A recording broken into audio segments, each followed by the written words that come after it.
جو اصل بات میں یہ محرم ہی کے حوالے سے یہ آیت کا میں نے انتخاب کیا تھا کہ جب آپ پاکیزہ کام کریں گے اور پاکیزہ کھائیں گے تو اس سے آپ لوگوں کو اچھے لگیں گے اور لوگوں کا دل چاہے گا کہ آپ جیسے بن جائیں. سمجھ میں آ رہی بات؟ ایک مثال دیتا ہوں.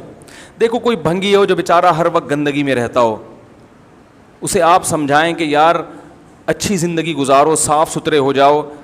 آپ نے کسی دن اس کو نہلا دیا, بہترین کپڑے ڈیٹول سے نہلایا, سروس کروائی, کیونکہ ظاہر ہے وہ اتنے دنوں سے ایک کام کر رہا ہے تو وہ سروس کے بغیر دھلے گا نہیں. سروس کروائی آپ نے اس کی, خوب نہلا دھلا کے اس پہ اسپرے چھڑک دیا آپ نے, اور 3 دن تک کنٹینیو یہی کام کیا, تو آپ مجھے بتاؤ اس کو برا فیل ہوگا یا اچھا فیل ہوگا؟ کہے گا یار بڑا مزہ آیا. اس کے دل میں اپنے کام سے نفرت پیدا ہونا شروع ہو جائے گی. تو اچھی چیز میں, اچھی طہارت میں, پاکی میں اللہ نے اٹریکشن رکھی ہے. جیسے صاف ستھرا آدمی اچھا لگتا ہے, گندا اچھا لگتا ہے؟ صاف ستھرا اچھا لگتا ہے. تو صاف ستھرے اعمال والا بھی انسان کو اچھا لگتا ہے.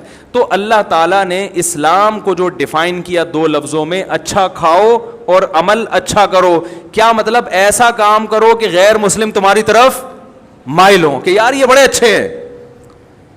تو کوئی ایسی رسم اسلام میں جس کو دیکھ کر وحشت ہوتی ہو, اس کا مطلب ہے وہ اسلام, بولو بھائی, نہیں ہے. کوئی بھی آپ ایسا عمل کر رہے ہیں, لیبل اسلام کا لگا رہے ہیں, مگر اسے دیکھ کر غیر مسلم کو گھنٹوں گھنٹوں سمجھانا پڑتا ہے یہ کیوں ہو رہا ہے, اس کا مطلب ہے کہ یہ اسلام, بولو نا بھائی, نہیں ہے. تو آپ مجھے بتاؤ محرم میں جو کچھ ہو رہا ہے, کیا یہ غیر مسلم کو اسلام کی طرف مائل کرے گا؟ یہ عمل ہے بھائی؟ یعنی کوئی غیر مسلم اسے دیکھ کے مسلمان ہوگا کہ یار ماشاءاللہ بڑا زبردست اسلام ہے؟ افسوس ہمیں اس پر ہے کہ دیکھو جن کا مسلک ہے, جن کا فقہ ہے, وہ جو کچھ کر رہے ہیں انہیں کرنے دو. اپنے بارے میں یہ فیصلہ کرو کہ ہم سنی ہیں یا شیعہ ہیں. فرقے شروع سے چلے آ رہے ہیں نا, شیعہ اور سنی, ختم کرنا تو ممکن نہیں ہے. تو حضرت عیسیٰ علیہ السلام جب نازل ہوں گے تو تلوار کی زور سے تمام فرقوں کو ختم کر دیں گے. تو جو کام عیسیٰ علیہ السلام کا ہے وہ خود کرنے کی کوشش نہ کرو, جو حضرت مہدی کا کام ہے وہ خود کرنے کی کوشش نہ کرو. مجھے خدا کی قسم اس پر کوئی اشکال نہیں ہوتا کہ شیعہ لوگ ماتم کیوں کر رہے ہیں, شیعہ لوگ یہ سب کچھ کیوں کر رہے ہیں, وہ جو ہے وہ مرثیے کیوں پڑھ رہے ہیں. مجھے اس پر اشکال نہیں ہوتا. ان کے دلائل ہوں گے ان کے پاس, ان کے علماء ان کو بتاتے ہیں.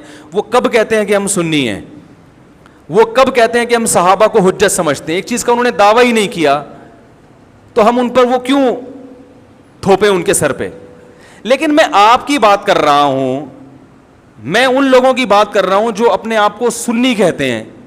تو بھائی پھر سنی ہو تو جو اہل سنت والجماعت کے جو 4 مکاتب فکر ہیں, حنفی, مالکی, شافعی, حنبلی, اہل سنت کے ہیں نا, ان کی کتابوں میں کہیں بھی اس طرح کی کوئی چیز, بولو بھائی, نہیں ہے. ماتم کرنا اہل سنت کے ہاں جائز نہیں ہے. نبی صلی اللہ علیہ وسلم نے میت پر چیخو پکار کرنے کو حرام قرار دیا ہے. نوحہ کو جو میت پہ رونا پیٹنا ہوتا ہے, گریبان چاک کرنا, اس عمل پر آپ صلی اللہ علیہ وسلم نے لعنت فرمائی ہے. صحیح بخاری صحیح مسلم کی حدیثیں ہیں. حضرت جعفر طیار رضی اللہ تعالی عنہ نبی کے سگے چچا زاد بھائی میدان جنگ میں شہید ہوئے, 4 بیویاں بیوہ ہوئی ہیں, چھوٹے چھوٹے بچے یتیم ہو گئے. آپ نے ان کی بیویوں کو زور سے رونے کی اجازت نہیں دی. اتنا غضبناک ہوئے, جب وہ باز نہیں آئے آپ نے فرمایا ان کے منہ پہ خاک پھینک دو. حالانکہ بیوہ ہوئی ہیں, قابل ترس ہیں, لیکن چیخ کے رونے کی اجازت, حالانکہ وہ تو اہل بیت میں سے تھے. حضرت جعفر طیار ظلماً شہید ہوئے تھے.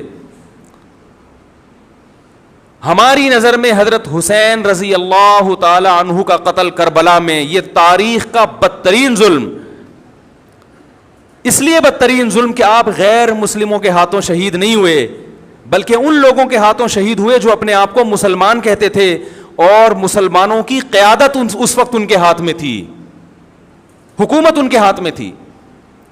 لیکن اس ظلم پہ اہل سنت والجماعت کے ہاں جو سنی ہیں ان کے چاروں مکاتب فکر کے ہاں نہ رونے پیٹنے کی اجازت, نہ نوحہ کرنے کی اجازت, اور نہ میرے بھائی ماتم کرنے کی اجازت. میرے بھائی آپ لوگ اللہ کا واسطہ محرم میں مرثیے نہ لگائیں. ہر گاڑی میں کوئی نوحہ چل رہا ہے, کوئی شیعہ ہے تو ٹھیک ہے وہ کرے, سنیوں پہ یہ کام زیب نہیں دیتا, کیونکہ یہ منافقت ہے. پتہ ہی نہیں چل رہا آپ ادھر ہو یا آپ ادھر ہو, آپ کا مسلک کہیں نہیں پتہ چل رہا. ہمیں ایک مسلک کو فالو کرو. ہمارے ہاں محرم منحوس مہینہ نہیں ہے, ہمارے ہاں محترم مہینہ ہے, مبارک مہینہ ہے. امہات المومنین میں سے بعض کی اس مہینے میں شادی ہوئی ہے. ہم شہادت کو نحوست نہیں سمجھتے. 10 محرم پہلے سے مبارک تھا, حضرت حسین کی شہادت کی وجہ سے اور مبارک بن گیا, منحوس نہیں بنا. شہادت مبارک عمل ہے, منحوس نہیں ہے. ہم اس مہینے میں کالے کپڑے نہیں پہنیں گے, ہم اس مہینے میں خوشیاں منانے کو جائز سمجھتے ہیں. لوگ کہتے ہیں ان کو حسین سے محبت نہیں ہے. محبت کا جو طریقہ حسین نے بتایا اس طریقے پہ عمل کرنا حسین سے محبت ہے. جو طریقہ حسین سے ثابت نہیں ہے اس طریقے پہ محرم کو منانا یہ محبت کا طریقہ ہماری رائے میں نہیں ہے. سمجھ میں آ رہی ہے بات کہ نہیں آ رہی ہے؟ اور ایک میں وضاحت کر کے بیان کو ختم کروں. بھائی یہ تو کوشش کریں گے نا اس کی, محرم نہ منحوس مہینہ ہے, نہ اس میں بلائیں نازل ہوتی ہیں, اس میں خوشیاں منانا بھی جائز ہے, اس میں نکاح کرنا شادی کرنا بھی درست ہے. یہ جو مشہور ہے محرم کی شادی ناکام ہوتی ہے 100% غلط ہے. جو شیعہ حضرات ہیں وہ بچیں اس سے. ہمارے ہاں یہ بالکل اس کی اجازت ہے, آپ محرم میں نکاح بھی کریں, محرم میں آپ اپنے بچوں کا عقیقہ بھی کریں, آپ اس جو بھی خوشیاں ہیں آپ اس کی کریں, تاکہ اسلام کا جو رخ ہے نا, اسلام میں کوئی مہینہ منحوس نہیں ہے, تاکہ غیر مسلموں کے سامنے کم از کم ہماری طرف سے جو اسلام پیش ہو وہ یہ والا ہو, ان کی طرف سے وہ والا ہو. غیر مسلم کے پاس آپشن ہو کہ بھائی دیکھ لو ان میں جو اچھا لگتا ہے وہ والا اسلام آپ فالو کر لو, لیکن آپ بھی ویسے ہی بن گئے تو پھر اسلام کا ایک رخ جائے گا ان کے سامنے. سمجھ رہے کہ نہیں سمجھ رہے؟ تو اس لیے یہ گھروں میں مرثیے نہ لگایا کریں. میتوں پہ نوحہ کرنا, غم منانا ہماری شریعت میں پسندیدہ, 3 دن تک تعزیت ہے بس.